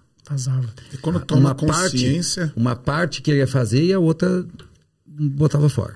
Quando você dá a consciência para a pessoa desses 4 espectros, muito obrigado, consegue mudar. Ou ela começa a enxergar, exatamente ele enxergando aqui. Vendo e passando um filme na cabeça também, porque tem muita ligação com a nossa geração, nossos antepassados. Nessa psicologia do dinheiro também tem um processo de estudo que mostra a socialização econômica. O que é socialização econômica na psicologia do dinheiro? Os nossos primeiros 7 anos de vida, onde a gente foi socializado economicamente, que basicamente é a maneira como a gente enxerga dinheiro na nossa vida. E a gente constrói isso até os 7 anos. E essa construção, ela vai vir de como você viu as pessoas lidando com o dinheiro na tua frente. Tendo muito ou pouco, se eles brigavam por dinheiro, seus pais brigavam por dinheiro, tendo ou não tendo, se eles eram poupadores ou eles eram gastadores, se eles comparavam preços. Eu fiquei igualzinho aos meus pais. E aí, eu fiquei igualzinho. E tem muito isso, sabia? Da coisa do merecimento, de falar que, poxa, meus pais... A gente quer imitar, né? A gente quer honrar os nossos pais. Isso, né? Aí. Meus pais fizeram muito. Somos leais. E até a dado momento, agora eles guardam, tem renda passiva e tá tudo bem. Até a dado momento, eles só faziam... E o mesmo sintoma meu, reinvestiam muito, porque o meu jeito lícito de botar fora é investir muito, arriscar muito em negócios ou em aplicações e investir além do razoável em desenvolvimento humano. Eram os meus ladrões, né? Então eu fazia, porque eu não era o consumo, não era o status. Tanto que eu demorei a ter carro bom. Eu tive carro bom depois disso. Eu tive carro bom depois de cobrar. Quando eu quebrei, eu tinha um Fiat Palio. Não era o status, não era a adoração de dinheiro, era a aversão. Mas encontrava uma maneira dele... Encontrava um jeito de escapar. E aí tem muitos sintomas meus. Eu gosto de falar porque ajuda muito as pessoas, né? Então um jeito era cuidar mal da gestão da empresa. Então investia demais na empresa, muitas condições de trabalho, e aí exigia de menos dos colaboradores, tolerava demais a incompetência. Tudo formas de fazer embora para ficar calmo. Que é, eu não posso ter dinheiro. No profundo é isso, eu não posso ter dinheiro. E é muito louco a briga de crenças, porque a minha crença principal foi instalada quando eu estava criança, que é uma crença, eu vou ser rico. Eu tinha essa crença. Olha que coisa louca. A crença visível aqui é eu vou ser rico. E eu não tinha nem pressa para ser rico. Mas no profundo da alma, e daí vem a lealdade cega, o amor cego, a família, aos antepassados, não posso. Então é isso que dificulta que as pessoas tomem consciência que tem mecanismos que fazem ela querer dinheiro e não querer. Ela fazer e não fazer. Sim. Ela cuidar e não cuidar. Porque como nós somos seres de luz e sombra, as duas coisas estão atuando em nós, né? O quê? A capacidade de fazer, cuidar do dinheiro e a capacidade de não fazer e de descuidar. Só que essa aqui geralmente é mais oculta.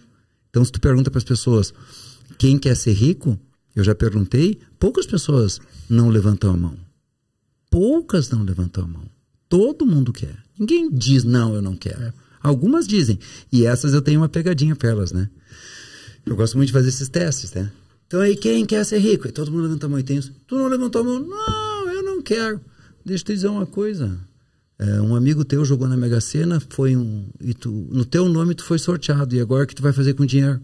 Aí a pessoa dá risada. Ah, não, mas aí eu quero... Opa, mudou.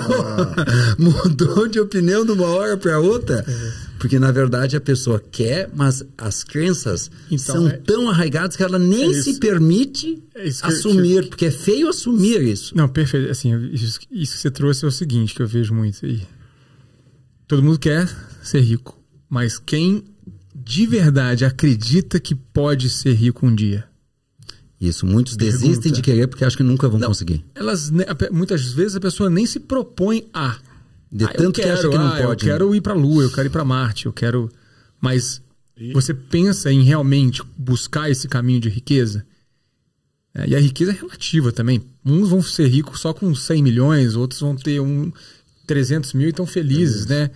Uma renda passiva, você pode viver com menos. Mas o ponto é... E aí riqueza, eu gosto do um conceito que é a liberdade financeira. que é que eu acho que é o brilho de buscar. Por que você vai buscar riqueza? É para ter um carro importado? É para ter uma mansão? Se você quiser isso, tudo bem, não tem problema nenhum. Mas a liberdade financeira, sim, eu acredito que é um conceito que as pessoas poderiam buscar, porque leva esse conforto, e todo mundo precisa e quer ter conforto. É hipocrisia dizer que não. Ninguém, né, você mudar para um apartamento o dobro do que você morava antes é melhor do que, né? A gente não pode ser hipócrita, e principalmente ter essa tranquilidade com o passar do tempo. A gente trabalha pra caramba, tá buscando as coisas. Por que não você se permitir sonhar? No Bolsa Família, quando a gente fez o projeto lá atrás, uma coisa que foi avassaladora foi quando a gente começou a ver lá com esses grupos de mulheres, lá na etnografia, na conversa, perguntava qual que era o sonho dessas mulheres. Qual que é o seu sonho? A maioria dizia que não tinha sonho, porque ela não se dava o luxo de sonhar. Tomar e ter comida. Ali é o curto prazo, é conseguir ter comida na mesa para meus filhos comerem. Então essa escassez, ela tira realmente o turno da escassez, tira essa visão de, poxa, eu posso ter uma vida melhor. Eu posso sonhar assim, realizar meu sonho. E a gente conseguiu mostrar isso para elas. O sonho delas é comprar uma máquina de costura para poder costurar para as amigas, para a comunidade, etc. Eu lembrei de uma passagem da minha vida aqui, estava em silêncio porque eu estava refletindo. E veio um dia que eu fiz, bem naquilo que você falou, dos 0 aos 7 anos, uma briga do meu pai e da minha mãe. Meu pai brigando muito com a minha mãe, porque eles brigavam, sei lá, nem sei porquê. Mas eu escondido dentro do armário e falando, eu prefiro não ter dinheiro e ter meus pais um relacionamento saudável. Que bárbaro, né? E aquilo que o Décio fala, aquelas promessas de infância que a gente faz para nós mesmos, aquilo fica gravado e marcado na nossa alma, na nossa consciência, e aquilo nos trilha. E eu também era esse cara aí que não quero nem saber, eu sei fazer dinheiro. Sou uma máquina de fazer dinheiro. E eu odiava olhar pro dinheiro. Até que eu fui lá no date do Didi e falei, eu preciso pegar uma pessoa que é boa no dinheiro. E hoje eu dou para minha esposa para ela poder olhar para isso com carinho, porque eu faço dinheiro, eu tenho alguém aqui ao meu lado que é 100% confiável, que pode ficar cuidando disso para mim. Mas vem muito dessas coisas da nossa infância, né? Como a gente viu ali e aquilo nos traz. E isso também faz a gente parar de sonhar, como você diz agora, né?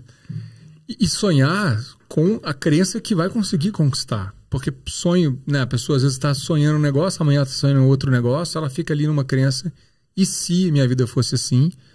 Mas é muito longe. Ela de fato não acredita por crença, ou porque no fundo ela tem preguiça, ou porque ela acha que isso daí é inacessível mesmo. E o ponto não é para você sonhar pequeno e se contentar com... E esse é um debate importante também, porque a gente está falando assim, então quer dizer que você nunca vai estar contente, nunca vai estar feliz. Acho que a felicidade é diferente. Dinheiro traz felicidade? Sim, traz felicidade. Até um certo nível, até um certo padrão. Claro que você vai ter um ganho de qualidade de vida.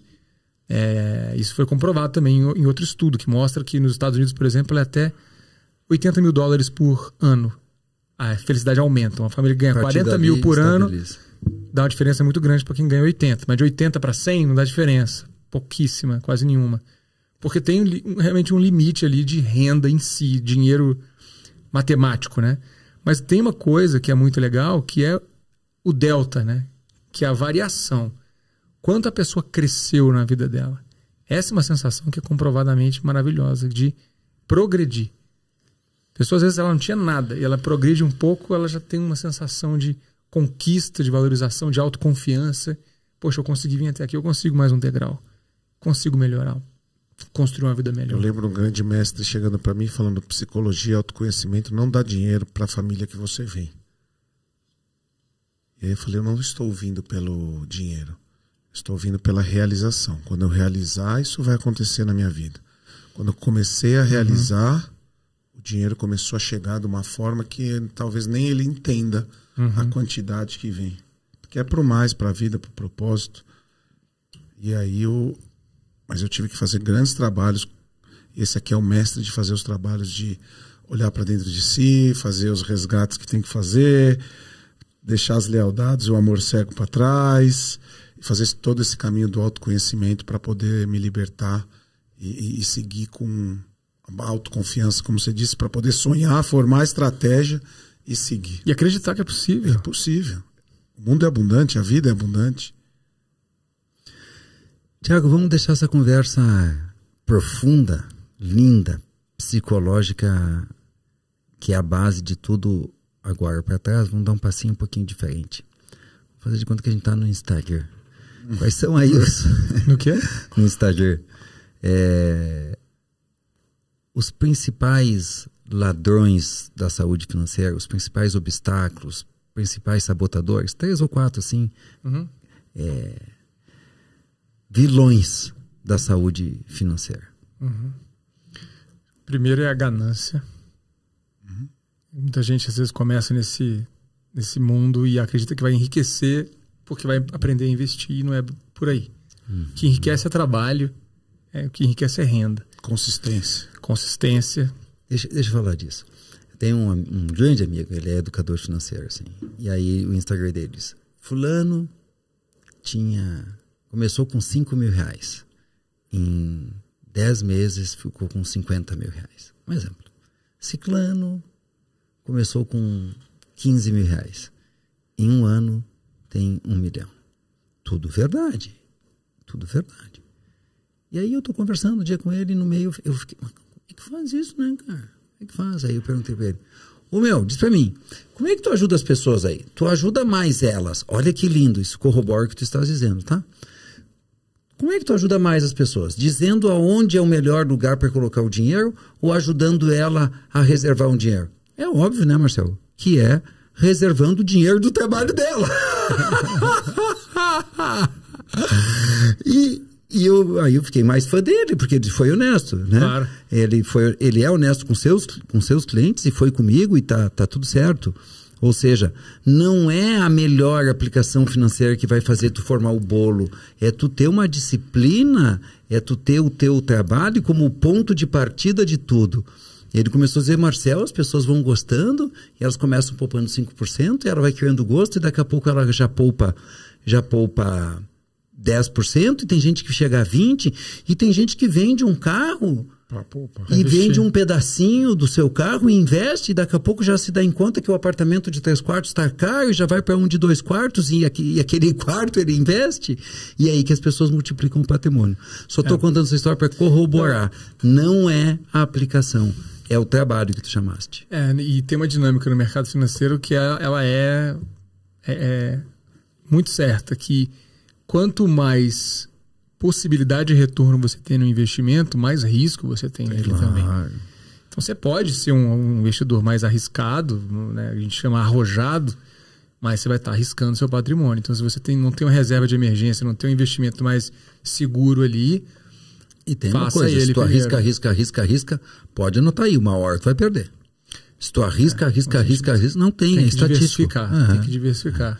E ganância é muito ruim porque a pessoa cai em golpe, cai em coisas, porque ela está querendo ganhar rápido. Então, ganhar dinheiro rápido. E ela fica frustrada e fica descrente depois. Nunca mais volta. E acredito que vai continuar daquele jeito. E o que é pior de tudo, ela não desacredita do investimento financeiro, ela desacredita de si. Porque a culpa que dá. Culpa que dá. Muita coisa eu já vi. Tipo, oportunidade de ouro. Agora, fulano garante 5% ao mês. Eu já vi de tudo. 10% ao mês, garantido. Não existe isso. A dinâmica do mercado financeiro não multiplica dinheiro assim. Você investe, tem coisas que valorizam, né? A pessoa fala Bitcoin aí. Valorizou, mas também já desvalorizou. Tem coisas que valorizam e desvalorizam. Não tem bola de cristal para você saber o que vai valorizar. Né? Então é diversificar, claro, aprender, ter consciência e consistência. Mas isso é o segundo post do Instagram. O primeiro são os vilões, depois vai vir.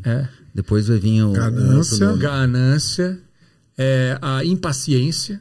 Eu ia chamar de pressa. Impaciência é melhor. Impaciência. Impaciência é melhor.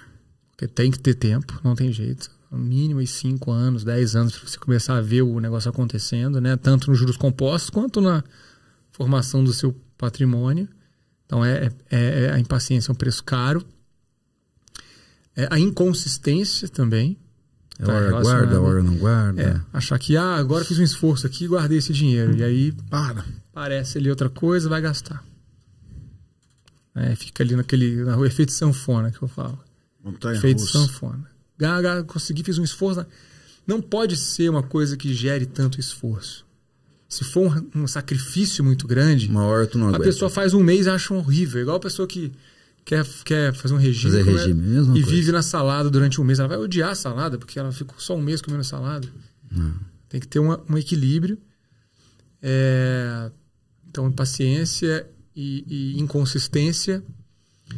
E acredito que um erro muito grande é você não levar isso a sério. Não sei como é que eu teria um adjetivo para isso, mas a descrença talvez seja a descrença de que é possível, né?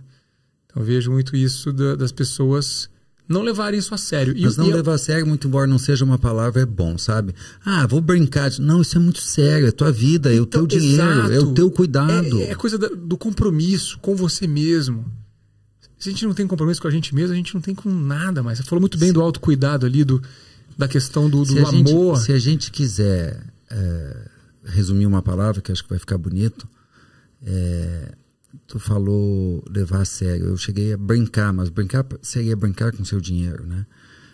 Irresponsabilidade não é a melhor palavra, mas é não levar a sério.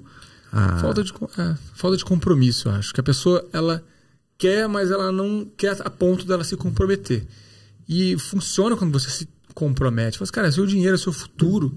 Se você separa 10% da sua renda para fazer um monte de bobagem, por que você não consegue fazer para o seu futuro? Colocar isso como uma regra. Ganância. A disciplina, eu acho que é a indisciplina, talvez.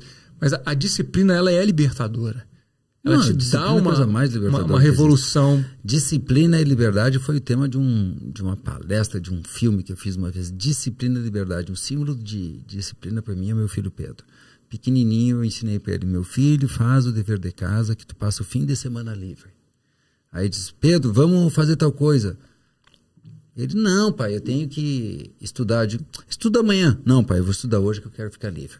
Disciplina é liberdade, não tem nenhuma dúvida. Ganância, impaciência, inconsistência e indisciplina. Esses são os vilões. Isso. E agora, quais seriam os pilares sobre os quais se assentam uma pessoa que está bem educada, que tem inteligência financeira? Ela resiliente financeira. E até uma coisa assim que eu acho que leva a isso é a clareza. Clareza é a primeira coisa. Porque não adianta nada você falar: é importante investir, é importante juntar 10%, 20%. Se a pessoa não sabe para que eu estou fazendo isso. Inclusive, a gente deu clareza para elas quando a gente explicou o porquê de ter o colchão.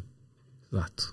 Por que imagina ter você o numa dinheiro situação da paz? crítica financeira. Não é só para poupar, para ter dinheiro, é mais profundo. Não então, é a clareza, acumular a montanha. Por quê? O para quê? O porquê? Com que finalidade você está fazendo isso? Isso funciona... Com que propósito? Comprovadamente também, isso funciona de forma absurda quando você tem a clareza para quê. Então você fala assim: por que é importante você investir por exemplo, num Tesouro IPCA, que é um título público que paga a inflação mais uma rentabilidade anual para investimentos de médio prazo. Ok, médio prazo, vai ter inflação, você vai ter uma rentabilidade garantida, você não perde poder de compra, e ele tem uma data de vencimento lá na frente. Você vai comprar um Tesouro IPCA 2026. Lá em 2026 você vai resgatar com a rentabilidade que você contratou. Se você resgatar antes, você pode perder dinheiro. Mas por que você está fazendo isso? Porque em 2026 meu filho vai fazer intercâmbio. Eu vou precisar de ter 100 mil reais, 50 mil reais. Eu vou precisar de comprar alguma coisa. Plano para a tua vida. Olhar para frente. Olhar para o que você quer. E quando você tem essa clareza, o ato de guardar o dinheiro, de poupar e investir... Você sabe para onde está indo. Está mobilizado. Eu vou comprar isso daqui. Não, entrar na promoção. Mas e o intercâmbio que eu quero fazer? E aquela viagem que a gente quer, aquela casa que a gente quer comprar? Você está vendo o melhor e você visualiza o que você quer, né? A pessoa que está fazendo regime, ela se imagina lá na praia, né? Usando lá. Então, essa visualização do futuro é o que faz a gente ter um comportamento que é muito difícil para o nosso cérebro, que é o da escolha intertemporal. Que é privar o hoje optando pelo amanhã, que é o antinatural. Sim. O natural é você privilegiar o prazer, o agora. Lá no estado primitivo a gente tinha que arrumar a boia por dia e deu, né? Acabou. Perfeito. É isso. E que outros pilares nós vamos nos assentar? Primeiro é clareza. Clareza. O outro pilar é a antifragilidade. A resiliência, Sim. ela é tomar a porrada E voltar ao seu estado natural. A antifragilidade é a gente tomar a porrada E crescer. E ainda conseguir dali ser melhor do que antes de tomar a porrada. E aí que eu vejo muita gente caindo. Não aprendendo E desistindo no meio do caminho. Então tem essa antifragilidade, é essa consistência dizendo que é um processo. Todo mundo vai errar, todo mundo vai fazer coisas erradas com o dinheiro, mas olhando para o futuro, desenvolvendo essa musculatura de que vai precisar assim, de um processo aí de aprendizagem. Isso funciona. A gente não se dá conta disso, né? A gente aprende na porrada. Muito. E a gente volta precisa melhor. validar, né? Precisa dar uma olhada. Dor cria músculo, bicho. Tem um estudo de Harvard que fala para você ser mais resiliente, sabe qual que é? Escreve num papel as histórias de superação da sua vida. Excelente. E depois conta para as outras pessoas como você superou. Excelente. Você quer se tornar mais resiliente? É isso. Então faça como você perdeu dinheiro e depois recuperou tudo isso. Escreve, aprende. Como você conseguiu ter sucesso e comprar seu carro? Escreve, aprende. E a partir disso ensina outras pessoas. Você sabe melhor que eu que quando você ensina outras pessoas, você acabou de falar, eu dando aula comecei a estudar e aprender. Me colocaram lá, tive que fazer. O inglês foi a mesma coisa. Eu falava inglês bem, porque eu tinha feito intercâmbio, mas eu não sabia assim, as gramáticas exatamente certinhas. Eu ia ter que ir para a sala de aula para ensinar, eu tive que aprender, né? Aprendi mais ensinando. E acho que tem uma coisa aí também, junto com essa coisa da antifragilidade, da resiliência, é entender assim, esse é um processo que a gente que é o que a Carol Dweck chama de mindset de crescimento. Esse é um processo também que a gente precisa entender que você pode não saber nada agora, mas o tempo vai passando e você vai aprendendo e vai sabendo. Nós somos capazes de aprender tudo que a gente quiser. Então, fazer sem saber, fazer sem entender direito. Começar. Dar o primeiro passo e perceber esse movimento que vai te dar essa autoconfiança para conseguir essas pequenas vitórias. Acho que junto com isso, adicionaria isso. Estabelecer grandes objetivos, clareza, mas estabelecer pequenas vitórias. Tudo bem, você não tem lá R$1 milhão ainda, mas você já conseguiu juntar seus primeiros 5 mil. Eu adoro. Caramba, que legal. Isso eu aprendi estudando quando fui ler um livro que ensinava a estudar. Ele chamou lá de gradientes de meta. Cara, tem que estudar muita coisa, não fica olhando para o todo. Coloca um pedacinho, vou estudar o capítulo 1. Puta, a mesma coisa que escrever um livro, né? Escreve um capítulozinho. Gradiente de meta, foi assim que eu me libertou. Hoje eu chamo de mínimo movimento possível. Muito bem, senhor. Foi lindo, maravilhoso. Obrigado. Inclusive, eu estou pensando aqui, eu tenho uma jornada, a jornada dos 6 dinheiros, porque eu ensino as pessoas a dividir em 6 dinheiros. Né? Opa. O dinheiro para esquecer, o dinheiro para doar, a doação também. Muito. A doação trabalha a generosidade, também ajuda a gente a lidar com medo, né? O dinheiro para se autodesenvolver, o dinheiro para desfrutar, o dinheiro para investir, enfim, são 6 dinheiros. Não vou entrar nisso agora. E se tu me autorizar, e o Robson também, porque isso aqui é nosso, né? Eu vou adicionar isso como bônus na jornada dos 6 dinheiros, lá esse nosso podcast. Pô, que legal. Vai ficar lá como um bônus, beleza? Que bom. Muito legal. Então tá, sabe como que a gente termina esse negócio aqui? Opa. A pessoa tem que dar 1000 vezes o que ela nos deu mais aqui. Como tu nos deu mais dinheiro, tu tem que dar R$1.000 para mim. R$1.000? Tu falou de dinheiro, tem gente que vem falar de amor e nos dá 1000 amores. Entendi. Eu te dá 1.000 dinheiros. Não, a gente termina pedindo pro convidado nos contar por que valeu a pena estar aqui. Esse é o nosso pedido. Valeu muito a pena. Só um motivo só? Quantos tu quiser. Não, por estar com vocês aqui, que são figuras excelentes. Foi um papo leve. Acho que um papo igual a gente falou no começo, né? Aqui de amigos no bar ou conversando aqui sem...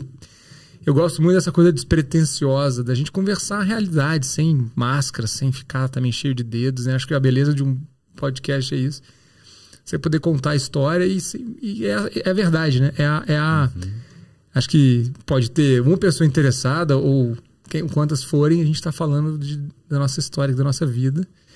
E acho que gostei porque acho que eu falei coisas aqui que eu acho que nem deve ter contado em outros lugares ainda. Então, histórias legais. Uma maquininha de extrair coisas. Extraíram coisas boas. E acho que, poxa, espero que tenha feito sentido aí para as pessoas. Para mim foi muito legal também escutar o vídeo de vocês aí. Quando tu estava falando dos pilares, eu pensei, esqueci, mas eu quero adicionar, né? Amor, cara. Gostei disso. A educação financeira sustentada como um ato de amor. Nós não podemos esquecer disso. Porque a gente tem uma visão muito, assim... cartesiana, né? A coisa é muito reta, técnica. Né? E é muito além disso, muito embora a técnica ajude pra caramba, né? A gente não está aqui desprezando a técnica nem de perto, mas tem que ser sustentada em algo mais sólido, né? E pro bem, sabe? Esse tempo todo que eu trabalho com educação financeira, nunca veio alguém e voltou para mim e falou assim, minha vida piorou depois que eu comecei com educação financeira. Não tem isso aí, né? Ninguém, cara. Ninguém veio pedir dinheiro de volta. Ninguém voltou. Então é só pro bem. Porque valeu a pena, bicho. Para mostrar o quanto é importante a gente trabalhar essa resiliência financeira desde pequeno nas crianças, nos adolescentes, que a gente possa mostrar que tá ali, a gente pode lidar e que o mundo tá aberto aí para abundância, né? E saber em que lugar que você tá para poder fazer a transformação. A famosa dar consciência. E é um prazer, né? Preciso falar que tem grandes amigos na mesa, que a gente convive. Sabe que essa foi uma das minhas alegrias. Esse fim de semana, desde quinta, a gente estava os cinco da família reunidos, né? Porque mora um em cada cidade. Não é bem isso, mas enfim. E a gente estava pelas circunstâncias, férias, aniversários e tal. A Fabiana faz dia 12, o Pedro dia 11, a gente estava junto. E um dos nossos assuntos é dinheiro. A gente fala o quanto a gente gosta de dinheiro. Aí o Pedro fala o que ele vai fazer com o dinheiro dele. Eu dou conselho, eu mudei do meu assessor da XP, vai todo mundo pro novo assessor. Dei os motivos para ele, foi todo mundo me ouviram. E aí um tem um pouquinho mais, outro tem um pouquinho menos, mas e daí? E aí um ensina um pouquinho pro outro ensina um pouquinho pro um. Então a gente fala disso, a gente conversa sobre isso, é bem legal. Para mim valeu a pena porque me deu uma puta vontade de cuidar ainda mais do meu dinheiro, ainda mais. Eu pude fazer uma viagem ao tempo que eu mal cuidava do meu dinheiro e ao mesmo tempo encontrar, se perceber o quanto eu cuido bem e o quanto me fez bem, o quanto me acalmou, o quanto me deu leveza, o quanto me deu clareza, o quanto me dá até mais capacidade de arriscar mais hoje, porque eu arrisco com muito mais paz e arrisco até mais do que arriscava antes, que é uma loucura, um aparente contrassenso, né? Se eu tenho base, eu posso ir mais alto. Exato. Né? E me deu vontade disso. Por isso que valeu a pena. Guri, assim que a gente fala no Rio Grande do Sul, muito obrigado. Foi uma alegria, tá bom? Todo mundo que veio até aqui até hoje é convidado a voltar e um dia a gente espera tê-lo de volta aqui para nós aprofundar ainda, trazer outros aspectos. Muito bom. Foi uma alegria. Será um prazer. Muito bom. Obrigado. Este foi o 20º? Bateu um aniversário. Gostei. 20. Número redondo. Foi o 20º episódio do Vida é Podcast com o Thiago Godoy. Muito obrigado, um abraço, até a próxima.